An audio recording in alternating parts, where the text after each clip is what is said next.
Estamos aqui, irmãos, nessa noite, para termos uma palavra, amém? Estamos aqui reunidos nesse ministério maravilhoso, que é a Clínica do Casamento. Por que é maravilhoso? Porque quando nós temos um casamento tratado, nós temos uma família fortalecida e nós temos uma igreja inabalável. Aleluia. Amém? E é importante nós termos um ministério focado para os casais. É necessário. Nós sofremos muitos anos porque procurávamos em vários lugares e nunca encontramos uma igreja com um ministério específico que tratasse os problemas do casamento. Amém? E nessa noite, então, nós estamos aqui, conforme já foi aberto o culto, né, pelos nossos queridos presbíteros Maurício e a Kátia, o presbítero Frei Rodrigo, que devem estar lá embaixo trabalhando, né? Onde é que eles estão? Com certeza, estão lá embaixo, organizando. E seja bem-vindo. Esse ministério acontece uma vez por mês, que é segunda-feira do mês. Obrigada. Toda segunda-feira do mês nós estamos fazendo aqui na igreja a Clínica do Casamento e trazendo um casal que possa trazer uma palavra para alimentar o nosso espírito. Amém? Amém. Amém, igreja. Convido você a fechar novamente seus olhos. Vamos estar tendo um tempinho agora de oração para estarmos preparando esse tempo da ministração da palavra, nos preparando, abrindo o nosso coração para aquilo que o Senhor vai nos derramar aqui Amém. nessa noite. Senhor amado Jesus Cristo, graças, Senhor, te damos por estarmos aqui, Senhor, novamente reunidos em Teu precioso nome. Amém, Jesus. Senhor amado, te dou graça, Senhor, por cada vida, Senhor. Cada um que se achegou aqui nessa noite, Pai, para receber, Senhor, um toque, Senhor, especial, Senhor, da Tua presença, Senhor, em nosso meio. Senhor, que Tu venha estar preparando agora, Senhor, levando cativo, Senhor, a nossa mente, o nosso coração ao Teu senhorio, Pai, para que a Tua vontade, Senhor, boa, agradável e perfeita, Senhor, se realize, Senhor, em nossas vidas nessa noite, Pai. Amém. Toca, Senhor Jesus, em cada um aqui, Pai, em cada família, Senhor, em cada casal, Senhor, aqui, Senhor, que se encontram nessa noite, Pai. Te damos liberdade, Espírito Santo, de Tu agir em nosso meio. Toma conta, Senhor, das nossas vidas, Senhor. E agora que Tu possa estar nos usando, Pai, como instrumentos em Tuas mãos, Pai, para que venhamos fazer a Tua vontade aqui nessa noite. Nos enche, Senhor, como vasos, Pai, transbordando, Senhor, a Tua presença neste lugar. Em nome de Jesus. Amém, igreja. Amém. Amém. Eu quero dizer para você que está aqui nessa noite que, assim como Marta, você escolheu a melhor parte. Amém. Amém? Olhe para quem está ao seu lado, para o seu marido, para a sua esposa e diga assim: você nessa noite escolheu a melhor parte. A melhor parte. Por quê? Amém. Por quê? Porque, irmãos, nós temos vivido dias difíceis em todas as áreas, em todas as esferas da nossa sociedade. E os casais e as famílias têm sido afetadas. Eu quero dizer algo a você. Você nessa noite está priorizando, no dia dos namorados, ter um namoro a 3. Amém. Uau, a 3? Sim. Você, o seu esposo e Deus. Amém? Amém. Porque a Bíblia diz que o cordão de 3 dobras não arrebenta. E nós somos testemunhas de que só estamos aqui nessa noite porque entre nós havia um terceiro cordão, que era Deus. Amém? Que nos sustentou, nos guardou, usou pessoas, usou formas, usou muitas maneiras para estar trabalhando na nossa vida, porque Ele ainda está. A boa obra que Deus começou, Ele há de finalizar. Amém? Glória a Deus. Então, vocês poderiam estar em qualquer outro lugar nessa noite, né? Enfrentando fila, pegando frio, umidade. Que é assim que os lugares estão hoje, mas escolheram dar a prioridade para o Senhor. Amém? E você vai receber aquilo que você veio buscar nessa noite. Aleluia. Então, eu e o Mateus tivemos a surpresa de sermos convocados pelo Maurício e a Kátia para estar aqui nessa noite trazendo uma palavra. E sabe, pregar em dupla é muito difícil. Não é fácil. Quando um fala, o outro fica meio deslocado. A gente tem que sincronizar, né? Melhorando essa sincronia. Mas é da nossa natureza. Deus já está trabalhando aqui, ó. Porque é muito mais fácil o Mateus pregar sozinho ou eu pregar sozinha. Porque quando a gente está sozinho, se a gente errou o texto, a gente conserta, um não espera pelo outro e vai embora. Mas nós aprendemos com o Senhor que juntos nós vamos mais longe. Se sozinhos nós vamos mais rápido, junto nós vamos mais longe. Aleluia. E nós queremos chegar lá. Amém? E nessa noite, então, nós vamos falar sobre as estações do amor. As estações, vamos falar sobre tempo. Algo que é tão custoso nas nossas vidas e a coisa mais cara que nós podemos dar e oferecer a alguém é o nosso tempo. Amém? Porque o tempo perdido, ele é irrecuperável. E nós trabalhamos com um Deus que é um Deus atemporal, um Deus que não está limitado ao tempo, um Deus que não está limitado ao aqui, ao agora. E isso às vezes nos confunde, porque nós temos as nossas dificuldades, nós temos as nossas necessidades como casal e queremos que elas sejam atendidas hoje. Não é verdade? Mas o Deus que nós servimos é um Deus de ontem, hoje e amanhã. Amém. Aleluia. É um Deus que não está limitado à minha necessidade, nem à necessidade do Mateus. Então vamos ler lá, eu quero falar sobre tempo. Eclesiastes, capítulo 3, sábio Salomão diz que há um tempo certo para tudo. Para todas as realizações há um momento certo. Existe sempre um tempo apropriado para todo o propósito debaixo do céu. Há tempo de nascer e a época de morrer, tempo de plantar e o tempo de arrancar o que se plantou, tempo de matar e tempo de curar, tempo de derrubar e tempo de edificar, tempo de chorar e tempo de rir, tempo de lamentar e tempo de dançar, tempo de atirar pedras e tempo de guardar as pedras, tempo de abraçar e tempo de se apartar do abraço, tempo de buscar e tempo de desistir, tempo de conservar o tempo de jogar fora, tempo de rasgar e tempo de costurar, tempo de ficar quieto e tempo de expressar o que se sente, tempo de amar e tempo de odiar, tempo de lutar e tempo de estabelecer a paz. Que proveito o trabalhador tira de sua fadiga diária? Amém. Irmãos, nós vemos que em Eclesiastes 3, a palavra de Deus diz que para todas as coisas há um tempo determinado. Aleluia. E nós vamos falar aqui nessa noite sobre estações, fazendo uma analogia às estações do clima, que são aquelas estações que nós vivemos dentro do nosso casamento. Verão, primavera, outono, inverno. Eu quero que nessa noite você já olhe para o seu parceiro e eu vou te fazer uma pergunta. Que clima você está vivendo no seu casamento? Olha para o seu parceiro e pergunta. Que clima nós estamos vivendo no nosso casamento? Não precisa responder. Alguns aí estão no verão, outros numa primavera, outros, quem sabe, num outono e outros num triste inverno. Mas a palavra de Deus nos diz que Deus é o Deus do tempo e que a nossa vida, ela é feita de ciclos, ela é cíclica. Encerra uma etapa, começa outra. É assim desde que nós nascemos até o dia que, se nós morremos por velhice, por morte natural, nós abrimos ciclos e fechamos ciclos. E nessa noite, então, Mateus vai iniciar falando um pouquinho de um ciclo muito especial para todos os casais, e eu tenho certeza que todo mundo aqui já passou por ele. Igreja, vamos começar então pela primeira estação, a primavera. Eu convido a igreja a abrir sua Bíblia em Cântico dos Cânticos, ou Cantares, no capítulo 2, versículo 10, a parte B, até 14. Cantares 2, versículo 10 a 14.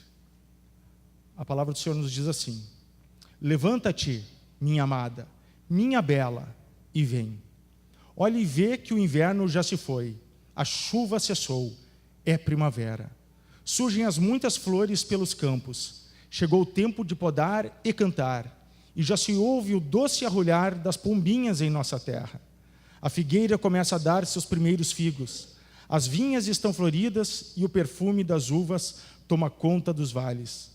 Pomba minha, que se aninha nos vãos dos rochedos, nos esconderijos nas encostas dos montes, deixa-me contemplar o teu rosto lindo, Deixa-me ouvir tua voz meiga, pois tua face é tão formosa e tão doce a tua voz.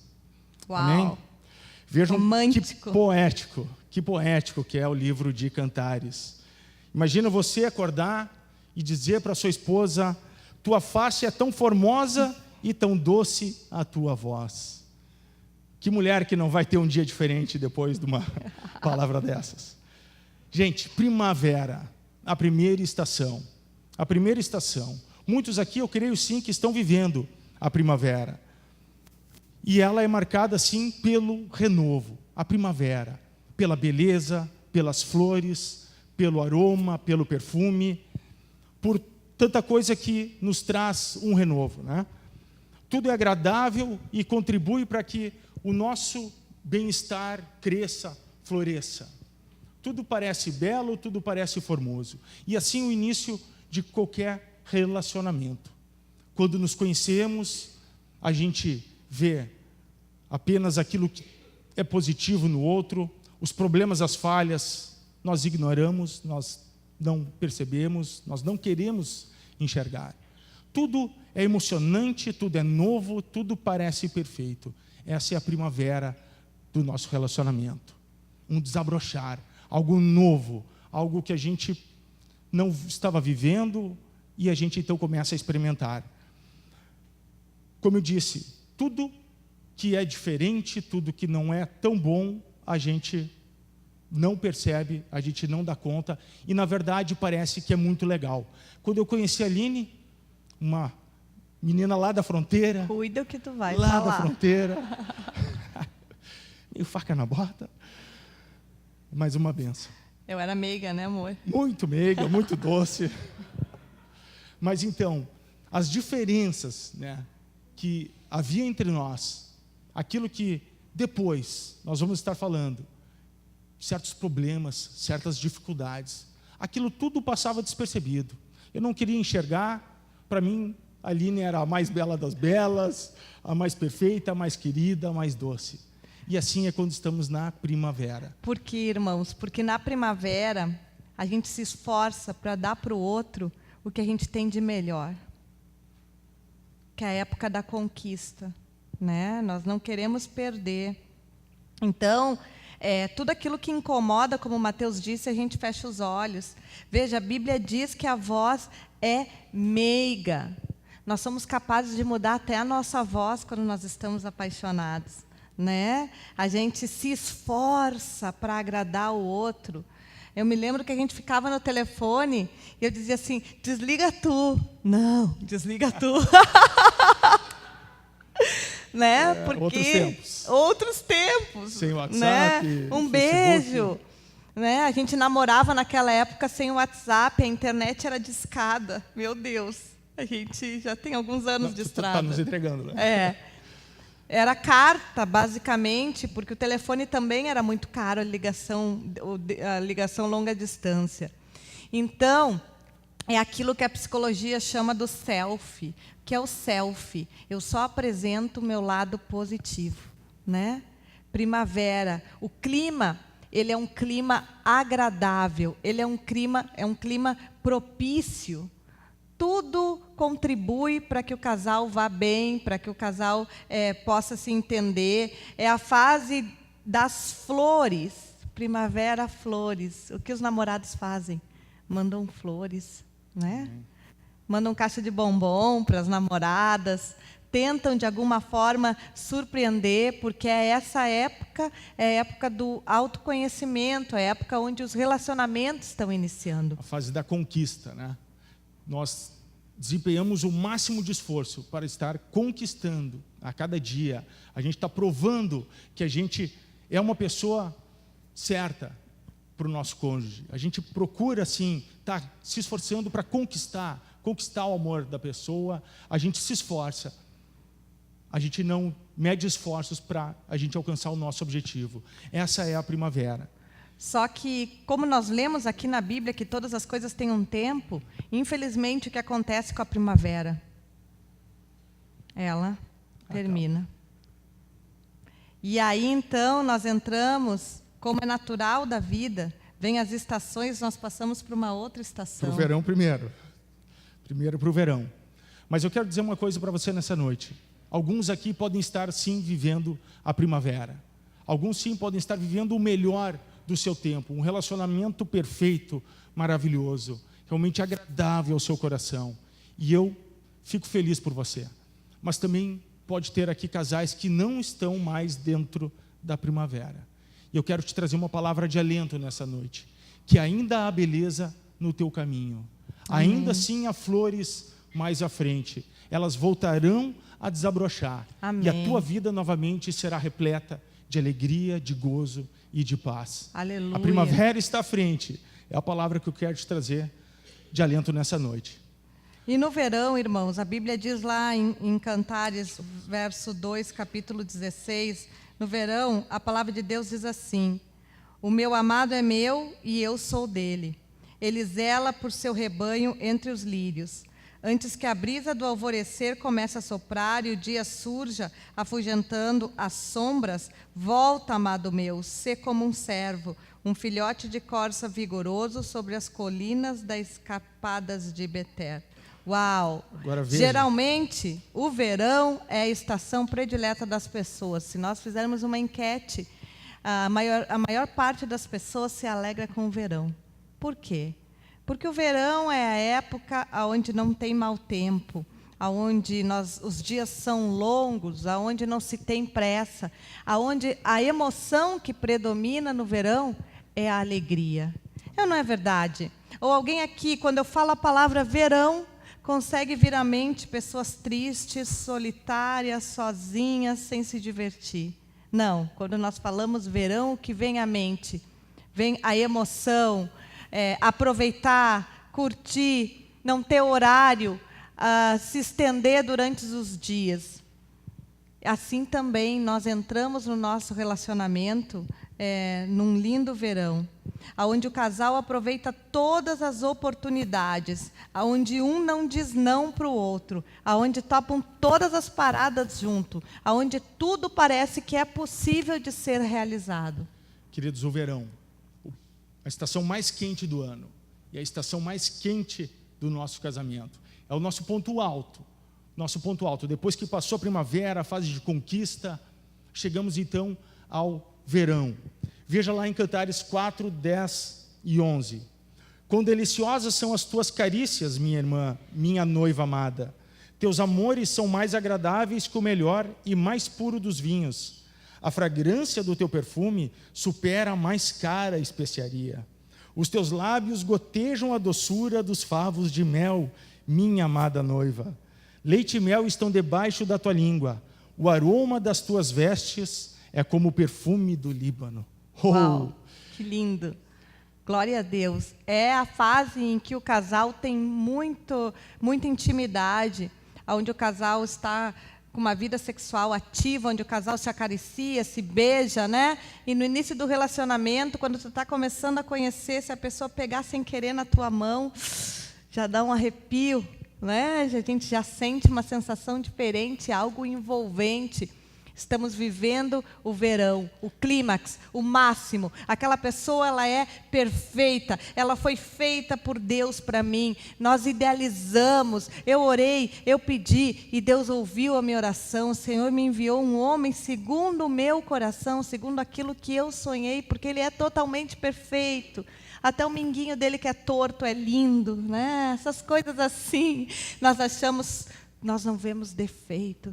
Se ele usar a mesma meia 2 dias, não tem problema nenhum. Se ele quiser deitar sem tomar banho, não tem problema, porque o casal está no verão. Mas veja, o verão tem os rápidos temporais. Mas eles são rápidos, né? De repente vem a chuva, vem o vento, fecha a praia, dá uma chuvarada, de repente aquela chuva passa, começa a se abrir, e vem o sol novamente, o pessoal volta para a praia. É no verão que começam os pequenos desentendimentos. Mas eles são tão pequenos que nós não prestamos atenção. Nós passamos por cima deles, porque nós queremos viver aquela intensidade no momento. Aquilo que o casal está conectado, aquele sentimento que parece que não contém dentro do peito. É a paixão. Estamos completamente apaixonados. Só que a ciência mesmo explica que os hormônios que são produzidos, a serotonina e a sensação de bem-estar quando estamos apaixonados, ela é química, mas ela termina. A ciência diz, os psiquiatras explicam que a paixão pode durar de 2 a 2 anos e meio, e se for um relacionamento que é às ocultas, e isso traz ao casal uma sensação de desafio maior, pode durar até 4. Mas a ciência diz que depois disso... Então, minha irmã, meu irmão, se você em 2 anos não casou, casa de uma vez. Porque esse sentimento hormonal que sai pelo corpo da gente, a ciência explica.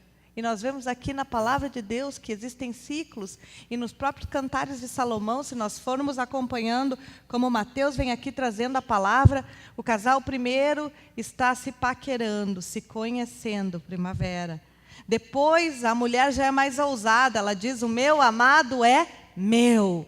Já tomou posse da bênção, amém? Já está com ele, já está tendo uma vida de intimidade, uma vida conjugal, estão no ápice do relacionamento.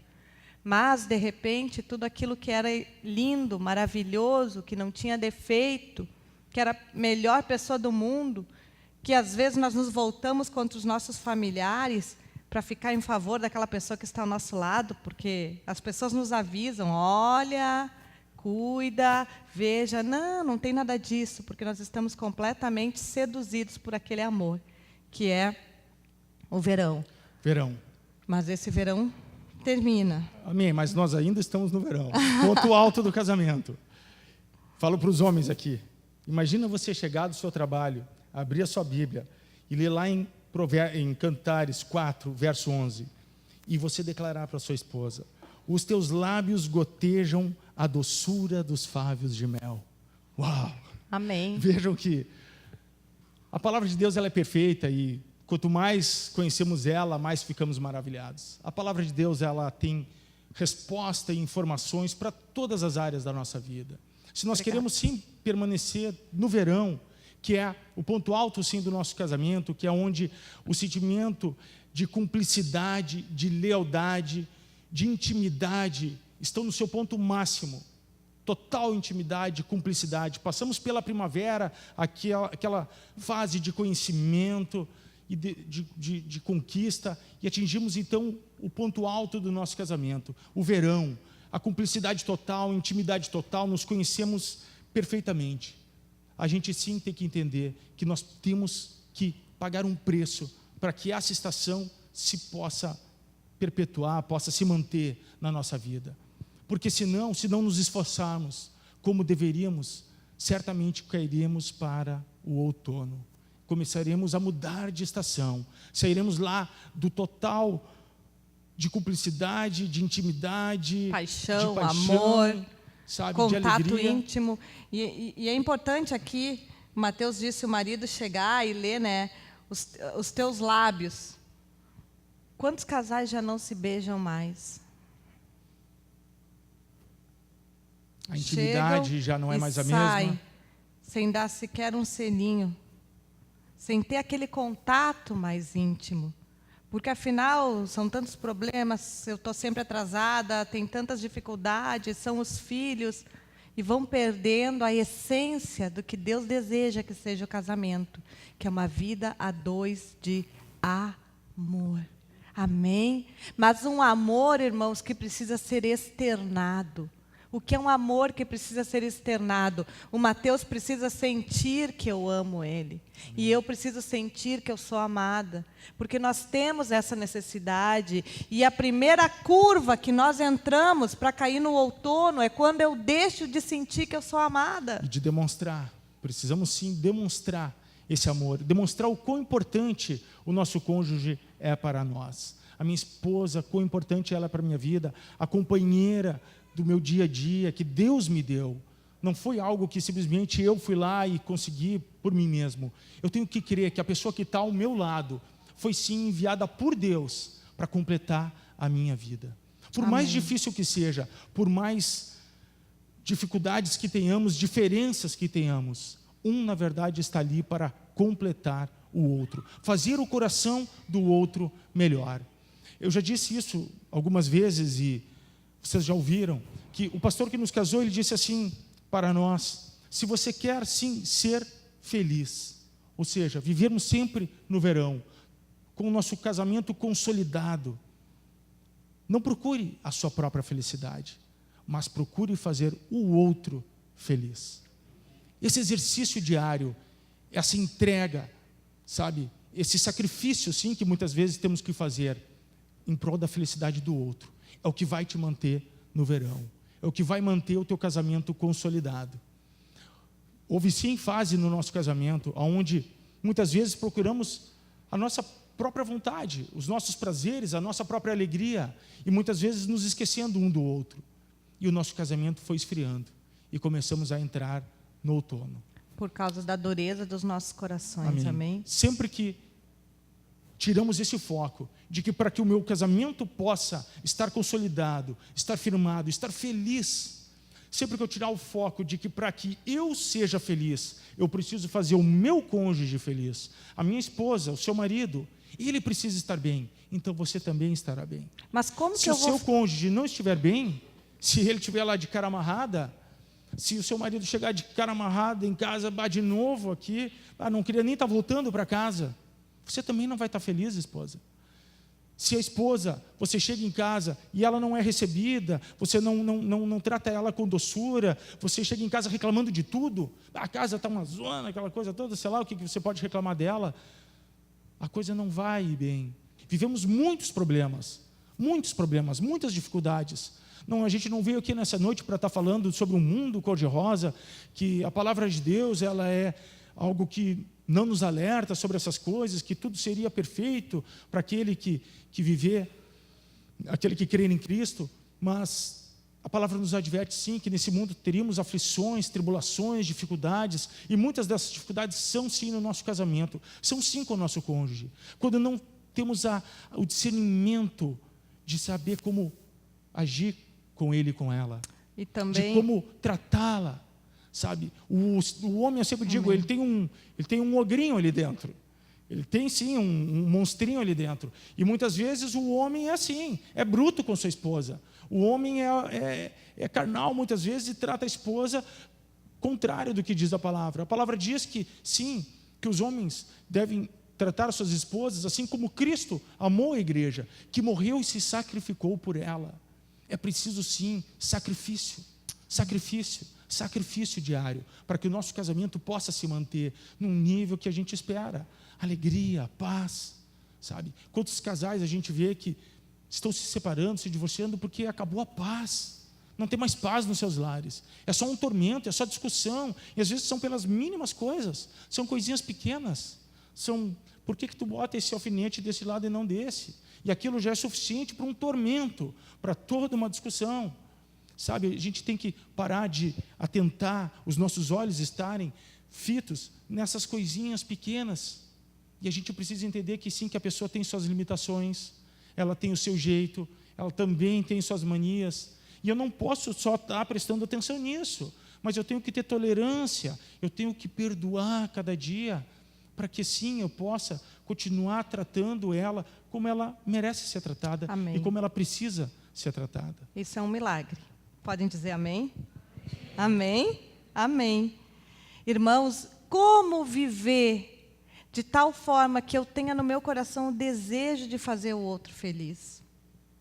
A Bíblia diz em Efésios 5 que grande é esse mistério. Que mistério? O homem, a mulher e o casamento. É difícil, porque às vezes o nosso coração está tão ferido, está tão machucado, que eu não quero fazer ele feliz, eu quero que ele seja infeliz, porque eu quero que ele prove aquilo que eu estou vivendo. Como? Qual o caminho? Redenção, relacionamento com Cristo. Amém? Irmãos, a Bíblia diz que os meus pecados fazem separação entre eu e Deus. Enquanto nós temos pecados na nossa vida que não são reconhecidos e confessados, eu não tenho paz para comigo. E a Bíblia diz, ama o teu próximo como a ti mesmo. Mas se eu não tenho paz para comigo, existem pecados que eu não confessei, existe um conserto com Deus que ainda não fiz na minha vida, eu não estou me amando. Se eu não estou me amando, eu não consigo nem amar o meu cônjuge. E a fórmula é relacionamento com Deus. Amém? Um casamento só é possível quando nós temos uma aliança com o Senhor. Aleluia. Se você não tem essa aliança ainda, faça essa aliança nessa noite. Pois tendo uma aliança com o Senhor, nós podemos passar pela primavera, nós podemos passar pelo verão e nós podemos chegar no outono, como nós vamos falar aqui nessa noite. Outono, Cantares 6, verso 1. Para onde foi o meu amado, ó mais formosa das mulheres? Dize-nos, aonde foi o teu amado, a fim de que procuremos contigo. O meu amado desceu aos seus jardins, aos canteiros perfumados pelas especiarias, para descansar e colher lírios. Veja aqui, queridos. O marido aqui, ele não está mais só agora com a sua esposa. Ele não está só se preocupando com o seu relacionamento com a sua esposa, como ele estava antes, na primavera, no verão. Agora ele já sai para cuidar dos seus afazeres, das suas coisas, como a gente leu ali. Ele foi lá para descansar, colher lírios, ele foi fazer as suas coisas, sabe? O outono, ela é, sim, uma estação muito perigosa no nosso casamento. O outono, ele significa decadência. Nós vemos, sim, as folhas caindo, amarelando, murchando. Nós vemos, sim, que parece que a vida parece que começa a murchar, a diminuir. O outono, ele marca o quê? Um relaxamento na nossa vida. Ele marca, assim, que a gente começa a se preocupar mais conosco mesmo do que com o nosso cônjuge. Como eu disse antes, sacrifique-se pelo seu cônjuge, mas no outono não. A gente começa a se preocupar mais conosco mesmo, com a nossa própria felicidade, sei lá, com a nossa própria saúde, bem-estar, o nosso trabalho, e a gente começa a desviar a atenção, os olhos do nosso cônjuge. Como diz ali na palavra, diz que o meu amado foi descansar. Eu acho que ele estava cansado da amada, né?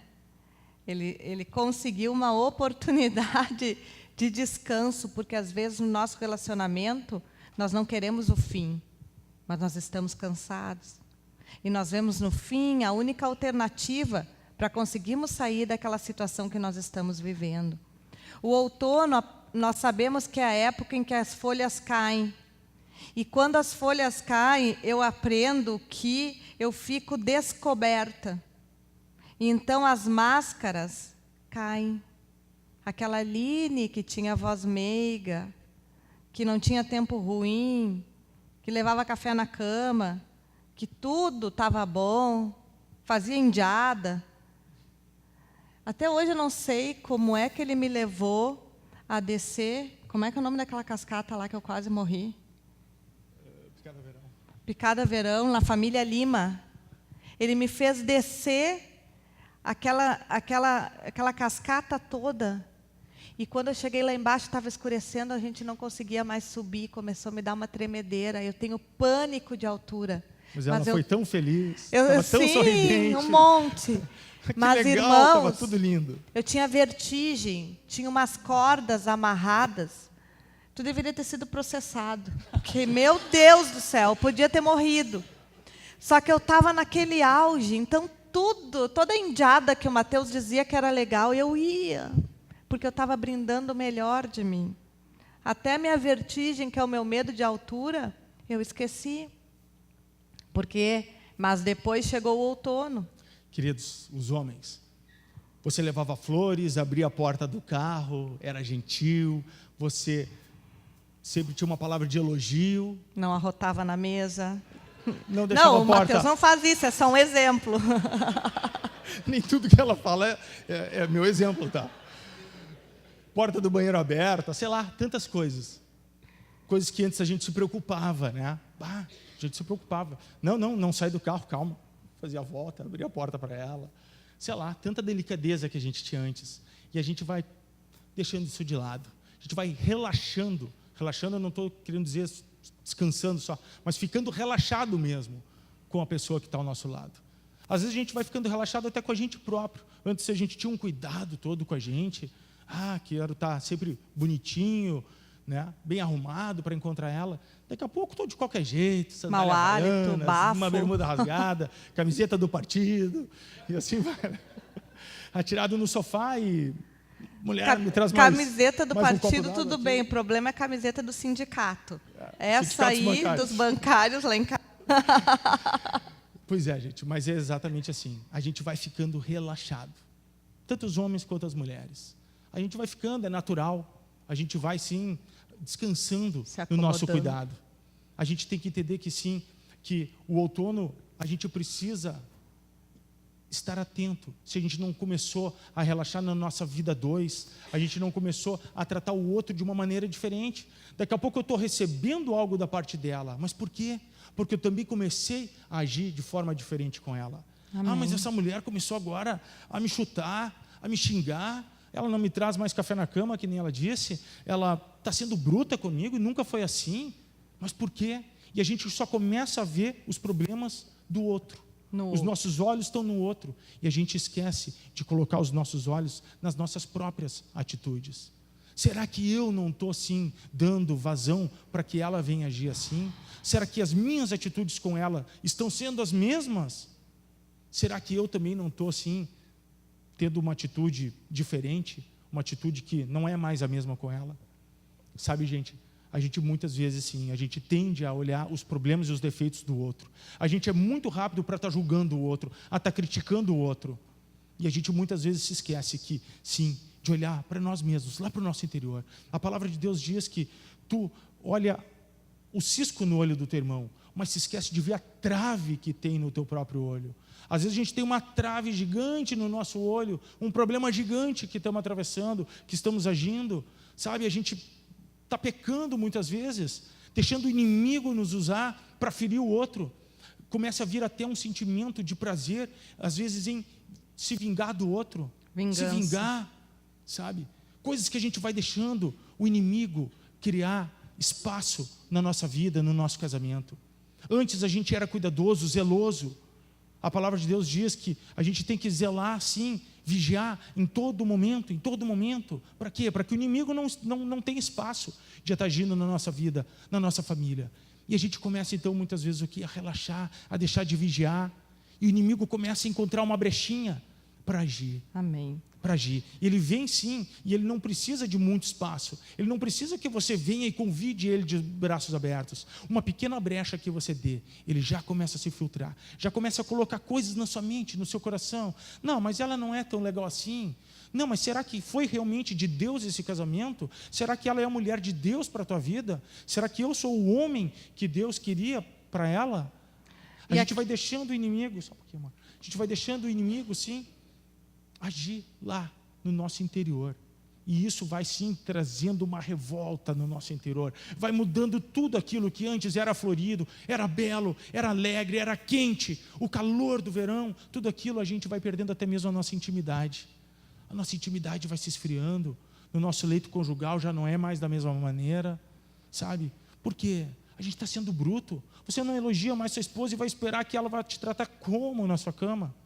Como? Sabe, a gente precisa entender, e agora eu falo aos homens, que a sua esposa, por mais forte que ela seja, por mais que ela trabalhe, por mais vigorosa que ela seja, amém, mas ela é uma flor. A Deus. Ela é uma flor. Ela precisa ser cuidada, ela precisa ser regada. Não adianta você achar que ela pode se virar por conta própria. Não. Muitas vezes o casamento já está assim, vivendo como se fossem dois sócios. Cada um cuida de si. Você, homem, precisa cuidar da sua esposa. Você precisa entender que ela sim é frágil, apesar de muitas vezes não demonstrar, mas ela é frágil, ela tem sentimentos, ela tem essa necessidade de ser cuidada, a necessidade de ser amparada. A gente precisa ter isso bem claro. Se a gente não desempenhar esse papel de protetor, de cuidador, o teu casamento vai esfriar, inevitavelmente. Em todas as áreas do teu casamento, a coisa não vai mais ser a mesma. Eu falo isso aos homens sim, para que vocês tenham sempre isso atento, que a gente não venha perder. Eu perdi sim esse cuidado com a Aline por um bom tempo do meu casamento. Eu já achava que não, essa mulher, ela é muito forte. essa mulher, ela não precisa de mim. Ela não precisa do meu cuidado, da minha proteção. Ela toma conta de tudo. Se eu me separar também, não tem problema. Ela vai dar conta. Ela vai seguir com os filhos, ela vai seguir tocando a vida dela, ela tem a profissão dela. E a gente vai deixando o inimigo nos colocar assim, sabe, umas vozes no nosso ouvido que vão nos enfraquecendo, vão nos separando, vão nos distanciando. Como eu disse, daqui a pouco nós temos uma vida de sociedade apenas. Alguns projetos, algumas coisas em comum, algumas contas em comum, coisas que temos ali que ainda estão nos unindo, como se fosse simplesmente uma sociedade. Mas a gente precisa entender que o casamento que Deus projetou para a tua vida é muito maior e muito melhor do que tu já sonhou, do que aquilo que tu já pensou um dia. Glória a Deus. A palavra de Deus nos diz que os sonhos dele para a nossa vida são muito maiores do que os nossos. Os sonhos de Deus são maiores que os meus. Os sonhos de Deus para o nível de intimidade, de alegria, de paz, de comunhão no teu casamento é muito maior do que talvez você já viveu até hoje. Muito maior. Esses são os sonhos de Deus, mas para que isso aconteça, ambos precisam se ajustar. Ambos precisam se deixarem ser trabalhados pelo Senhor. Amém. Ambos precisam renunciar a si mesmo e trabalhar em prol do seu casamento. Aleluia. Trabalhar em prol da felicidade do outro. Amém. Ambos precisam clamar a presença de Deus no seu casamento. Amém. Você ora junto com sua esposa? Você dobra o seu joelho em sua casa e ora com sua esposa? Você pega ali, bota um louvor e começa a, sei lá, a falar das coisas de Deus, daquilo que você está vivendo, a louvar o santo nome de Deus. A gente precisa entender, gente, que se a gente não atrair a presença de Deus, nós precisamos atrair a presença de Deus, as coisas não vão funcionar. Amém. Porque a gente vê tantos casais separados. E eu e a Aline agora já estamos aí há 12 anos casados, 13 anos casados, desculpa. 13 anos. Só queria te testar. Eu quero saber 13 dias, quantos meses e quantos dias. Meu calendário está lá em casa, tá bom. Mas então, gente, a gente precisa sim atentar para essas coisas, sabe? Precisamos sim atentar para essas coisas. A gente precisa entender que sim, que Deus ele quer nos dar o melhor dessa terra, o melhor casamento. Mas eu não posso querer viver e fazer as coisas pelo meu entendimento, pela minha vontade. Eu preciso fazer com que a vontade de Deus venha, me molde, me ensine, sabe? Exorte a minha vida. Amém. Então sim, as coisas vão ser transformadas e realmente tudo vai voltar a ser novamente um verão. Posso falar? Por favor. Glória, Deus já está trabalhando, misericórdia. Está trabalhando. Não imagina o quanto eu estou me segurando. Mas é assim que Deus faz e trabalha na vida da gente, né? Pensei que eu ia ter um troço de tanto falar. Mas, irmãos, no outono é a época dos frutos. E se tem um fruto que é doce na nossa vida e maravilhoso, são os nossos filhos. Mas nós precisamos entender que nós começamos a vida sem eles e vamos terminar sem também. E às vezes os filhos tomam uma proporção no nosso casamento que não é uma proporção bíblica. Às vezes o filho passa a ser o centro do casal e não mais o marido ou a esposa. Às vezes, irmãos, nós direcionamos todas as nossa carência, a incompreensão que nós sentimos que vivemos, as nossas frustrações da infância que nós passamos e não queremos que o nosso filho passe. E criamos, então, dentro do nosso lar, um ou vários bezerros de ouro. Nós passamos a idolatrar os nossos filhos. E o que é o significado de idolatria? É quando algo vem antes de Deus. Quando eu coloco o meu filho na frente do meu relacionamento com Deus, ou quando eu coloco o meu filho na frente do meu casamento, eu estou pecando diante de Deus, porque a minha aliança não é com o meu filho, a minha aliança é com o meu marido.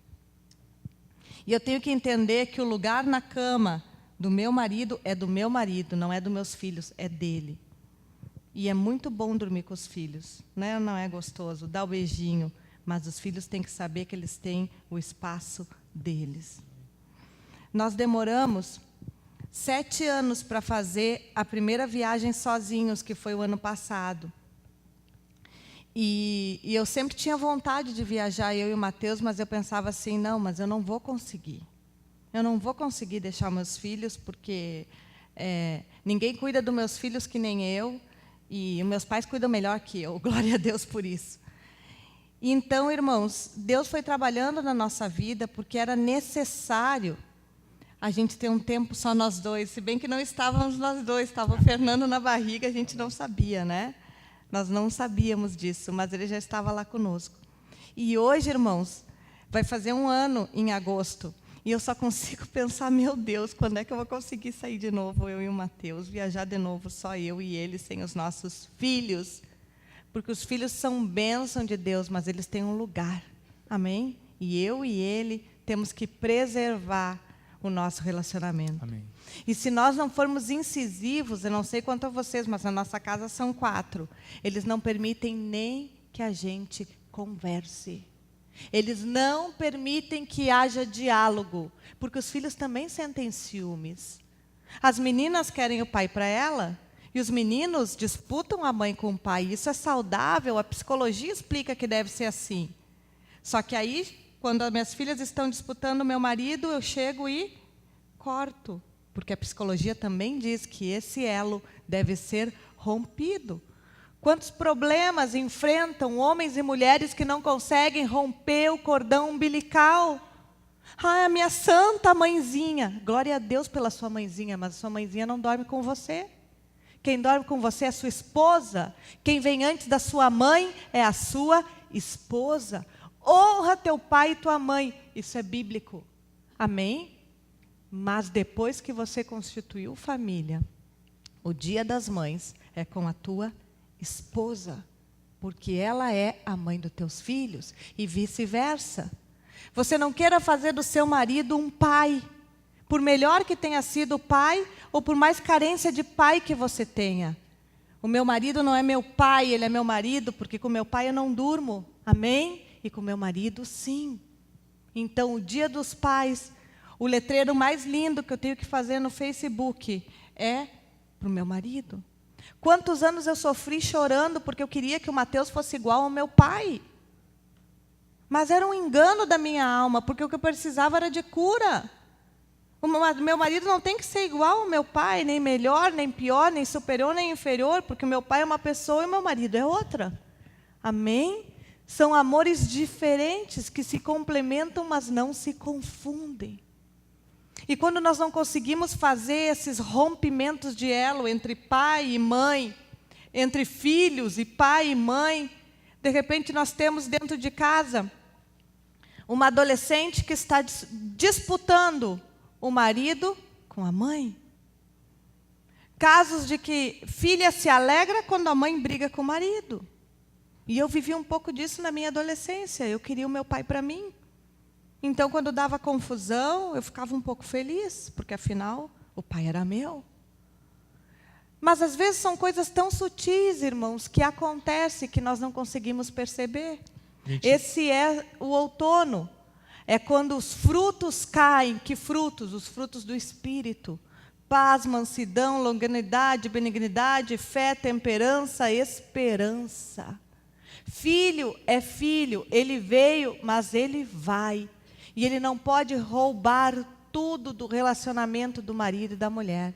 Senão, quando eles crescem e voam, não fica absolutamente mais nada. Outono. No outono, o ar ele é árido. Não é verdade? A estação não é propícia. É o momento que nós precisamos ter a coragem para enxergarmos as coisas como elas são. As folhas caem. O que acontece quando a folha cai? Eu me desnudo e eu fico então quem realmente eu sou. Aí é a hora que nós precisamos agir. Queridos, a palavra não nos diz para não sermos idólatras. Não sermos idólatras. E a gente acha, não, mas eu não tenho nenhum santo, nenhuma santa na minha casa. Mas muitas vezes somos idólatras, sim. O nosso filho, nossa filha está sendo um ídolo na nossa vida. A nossa mãe está sendo uma ídola. O nosso pai pode estar sendo um ídolo. Ídolos. E que roubam, sim, o primeiro lugar na nossa vida, que deve ser de Deus. E sim, nós colocamos em primeiro lugar, então, os nossos filhos ou nossos pais. Não sejamos idólatras. Como a pastora falou, às vezes o nosso filho está ocupando o espaço que não deveria, porque nós estamos exaltando ele. Ele está sendo um ídolo. na minha cama ele tem espaço. Porque ele é Ou o um marido, ídolo. ou o pai sai da Sei lá. cama, o filho vem, o pai pega o travesseirinho e vai E vai dormir pro na outro cama quarto. do filho. E o filho fica dormindo com a mãe, ou a filha, e vice-versa. Tanta coisa, gente, então, que a gente tem que, sim, tirar a venda, muitas vezes, que está em nossos olhos. Não, mas eu sempre fui assim, eu fui criado assim, sei lá. O meu relacionamento com meu filho não pode mudar, ele me ama desse jeito, eu me relaciono com ele desse jeito. Gente, para um casal ser maduro, realmente, viver o verão, viver realmente algo consolidado, a gente precisa romper com toda idolatria, toda e qualquer idolatria. Muitas vezes até a idolatria, sim, é o futebol, é o churrasco com os amigos, a mulher é as comadres que não sei o quê, a novela, sabe, onde se para tudo. Não, isso eu não posso deixar de fazer, isso não posso faltar. Não, essa novela agora, toda casa para, vamos ter que assistir a novela. Ou não, é o futebol, precisamos assistir o Amém. futebol, eu vou com meus amigos Mas- para o futebol. Não sei, tanta coisa que muitas vezes colocamos como primeiro lugar. Se é primeiro lugar, se eu não posso deixar de fazer, é um ídolo. É um ídolo. Eu tenho um ídolo. Nós precisamos, sim, romper com toda espécie de idolatria. Tem coisas, sim, que são prazerosas para nós. Tem coisas, sim, que nós temos discernimento, que estamos agindo de forma prudente, de forma agradável a Deus, sabe? Eu não estou dando um mau testemunho, mas que eu tenha em tudo prudência. A palavra de Deus diz que a prudência habita com a sabedoria. Eu preciso, sim, ser prudente. Eu preciso ter a sabedoria de Deus para enxergar se tem coisas que eu não estou colocando em primeiro lugar. Ou o trabalho. Tem homens, por exemplo, que não têm tempo para sua esposa porque estão mergulhados no trabalho. Workaholic. A Amém. gente viu um vídeo aí. Muito Mas, engraçado. enfim, tantas coisas que roubam, sabe, o primeiro lugar, a primazia, que deve ser em primeiro lugar de Deus. Amém. Deus. E em segundo lugar, então, sim, o nosso cônjuge, a nossa família. Amém. E depois as outras coisas. Amém. Amém. Irmãos, mensagens subliminares. Filho não se beija na boca. Amém? Mãe não beija a filha na boca. Pai não beija filho na boca. Porque quando você beija o seu filho na boca, você está dizendo uma mensagem que toda forma de amor, ela é permitida. Homem não deita com homem. Quando o homem deita com o homem, você está ensinando para o seu filho que dois homens podem deitar na mesma cama. Isso a psicologia explica. Depois, irmãos, nós choramos e temos jovens com desvio comportamental na sexualidade. Nós perguntamos, onde foi que eu errei? Eu acredito que você ame seu filho acima de tudo. Eu também amo os meus. Acredito que você tenha vontade de beijar na boca como uma espécie de carinho e demonstração de afeto. Mas nós vemos aí consequências danosas em atitudes que às vezes nós temos. E é tempo de nós vigiarmos. Amém, igreja? E do outono, então, nós já estamos finalizando, vocês já devem estar cansados. Vamos para o inverno. O inverno, Cantares 3, 1, 2, diz assim: em meu leito durante a noite, busquei o amado da minha alma. Procurei-o e não o encontrei. Vou levantar-me e vou rodar pela cidade, pelas ruas, pelas praças, procurando aquele a quem amo o meu coração. Eu procurei cuidadosamente, todavia não o encontrei. Inverno. A esposa já não encontra mais o marido na cama. O homem já não está mais no leito conjugal. Está dormindo no quarto de hóspede, está dormindo no quarto do filho, está dormindo na casa da mãe, está em qualquer lugar, menos na cama do casal. O inverno é o pior período que um casal pode enfrentar no seu relacionamento. É quando as noites são longas e frias e o dia é curto. No inverno, irmãos, nós sofremos com a indiferença, com a frieza, com a rigidez, com a total falta de empatia. E o que é empatia? É a capacidade de se colocar no lugar do outro. No inverno, nós perdemos essas qualificações.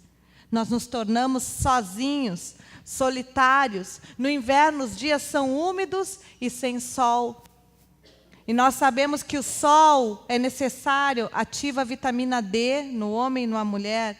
E também nós sabemos que o sol, ele é responsável por nos dar uma sensação de bem-estar e de alegria. Nos países nórdicos, onde a incidência solar é pouca, é o maior índice de suicídio de todo o mundo, porque as pessoas se deprimem, não tem sol e elas ficam sozinhas. Esse é o inverno dos relacionamentos. Queridos, o inverno, a estação mais fria, é quando estamos mais longe do nosso cônjuge. Se no outono estamos dando uma brecha e ele vem com aquela voz no nosso ouvido, vem colocando uma semente no nosso coração, no inverno isso tudo desabrocha, vai para fora. Eu me torno agressivo, eu me torno indiferente. Sabe, queridos, eu vou dizer uma coisa. Muitos pensam que o oposto do amor é o ódio. É o ódio. E não é. Se você odeia a pessoa, você ainda sente algo por ela. Você ainda se preocupa de alguma maneira e aquilo te incomoda, então desperta em você o ódio. O oposto do amor é a indiferença. O inverno é quando tudo é frio. Eu sou indiferente. Já passou o tempo até de discutir. Isso ficou até para trás já. Eu nem discuto mais. Eu sou indiferente. Não quero nem saber mais. Frio, egoísta. Tudo que vem de lá, não quero mais saber. Sabe? É uma diferença total. É durante o inverno que o clima é mais propício para eu procurar migrar para uma outra estação. Entenda o que eu estou dizendo. É no inverno que acontecem os adultérios, no inverno dos relacionamentos, porque as pessoas saem à busca daquilo que elas não estão recebendo na sua casa. Elas saem à procura daquilo, eu quero sentir o calor, eu quero ver o pássaro cantar, eu quero ver as flores desabrochar. Portanto, irmãos, o inverno é o momento que mais nós temos que vigiar.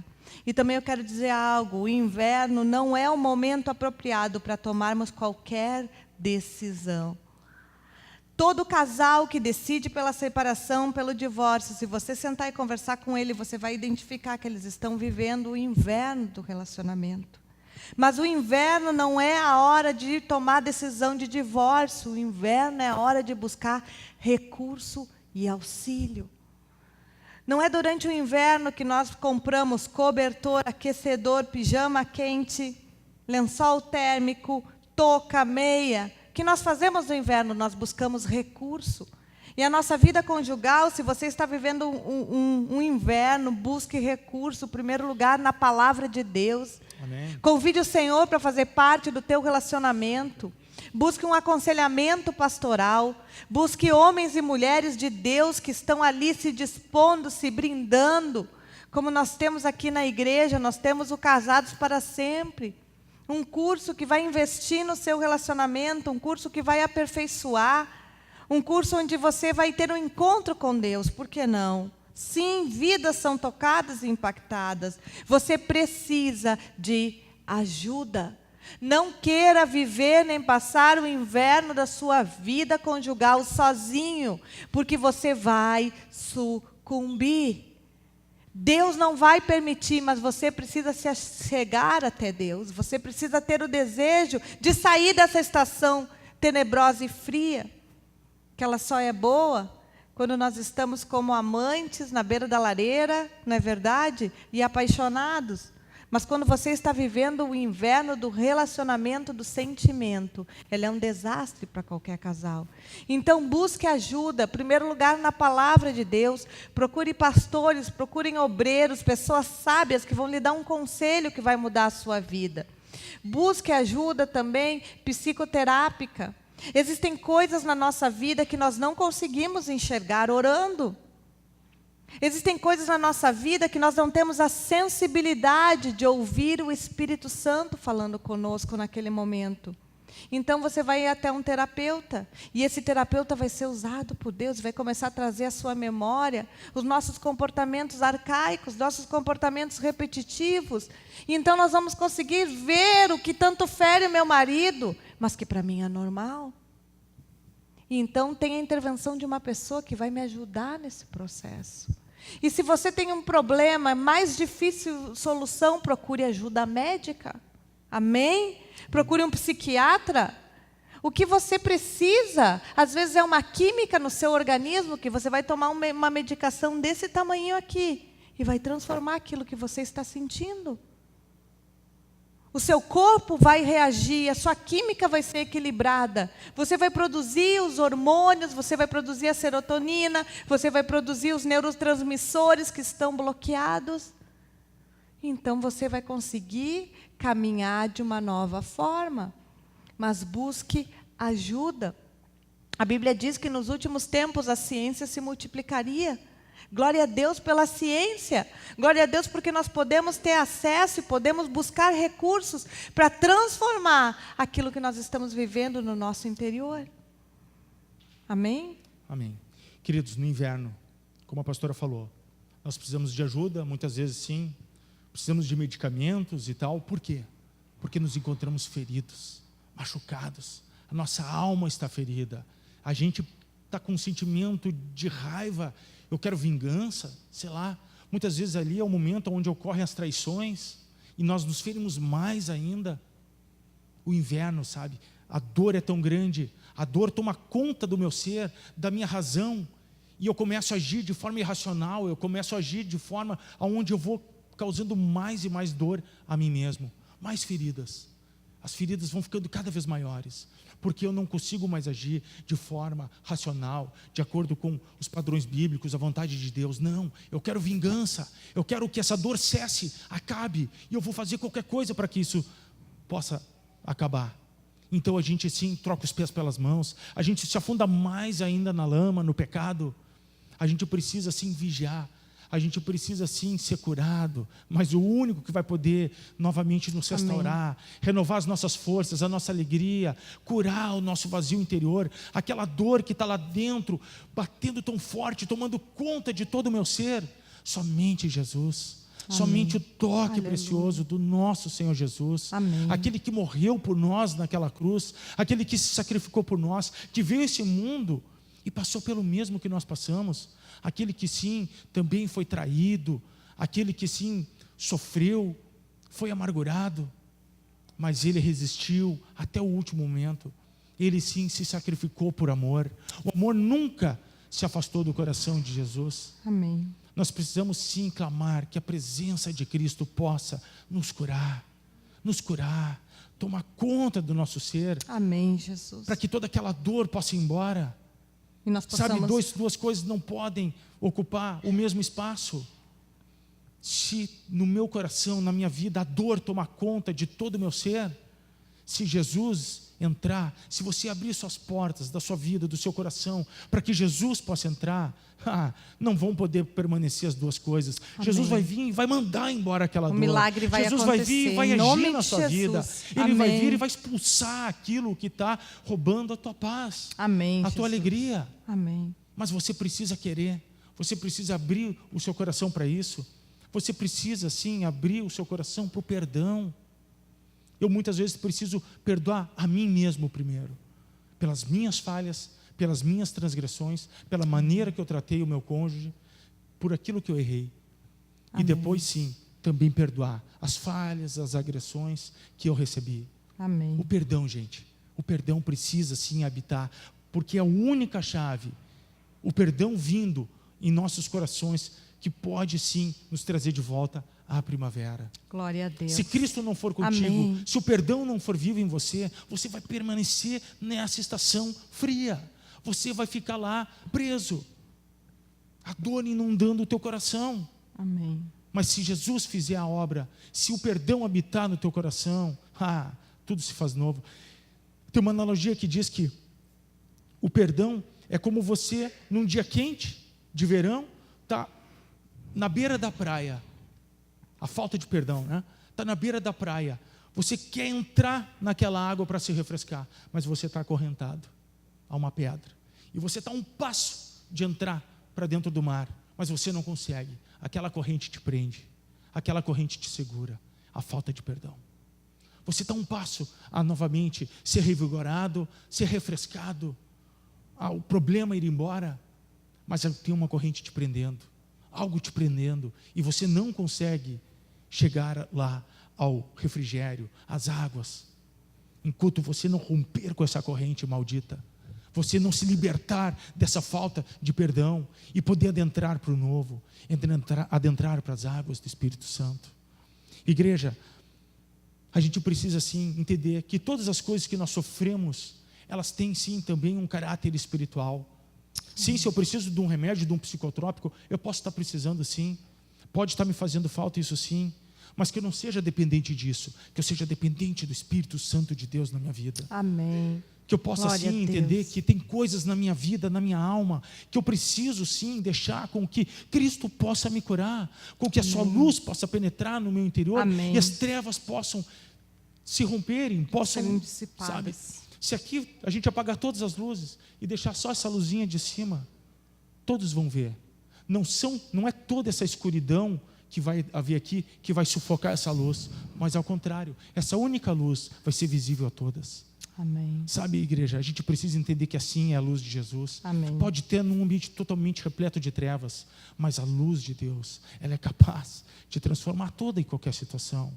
Não importa o tamanho do seu problema, não importa o quanto você tenha sido ferido, não importa o quanto o seu cônjuge te feriu, o quanto o inimigo colocou coisas no seu coração, na sua vida, não importa. A palavra de Deus nos diz lá em Romanos 6, 1-4. Convido a igreja a abrir sua Bíblia. Romanos 6, 1-4. Então, qual seria a conclusão? Devemos continuar pecando a fim de que a graça seja ainda mais ressaltada? De forma alguma. Nós que morremos para o pecado, como seria possível desejar viver sob seu jugo? Ou ignoreis que todos nós que fomos batizados em Cristo Jesus, fomos igualmente batizados na sua morte? Portanto, fomos sepultados com ele na morte por meio do batismo, com o propósito de que, assim como Cristo foi ressuscitado dos mortos, mediante a glória do Pai, também nós vivamos em novidade de vida. Aleluia. Igreja, novidade de vida. Amém. Deus não quer mais que você, sim, fique preso ao pecado. Ao passado, ao que já passou. Amém. Preso, sim, às coisas aos erros, que te ferem, mas às que você feridas. possa seguir em frente. As coisas velhas ficam para trás, que você possa viver em novidade de vida. Essa palavra que eu tenho para deixar no teu coração nessa noite. Se tudo Amém. isso que a gente te falou te pareceu estranho, talvez não teve muito sentido na tua vida, mas pelo menos guarde essa porção, novidade de vida. É isso que Cristo tem para mim e para você. Amém. Novidade de vida. Amém. Irmãos, vamos nos colocar em pé.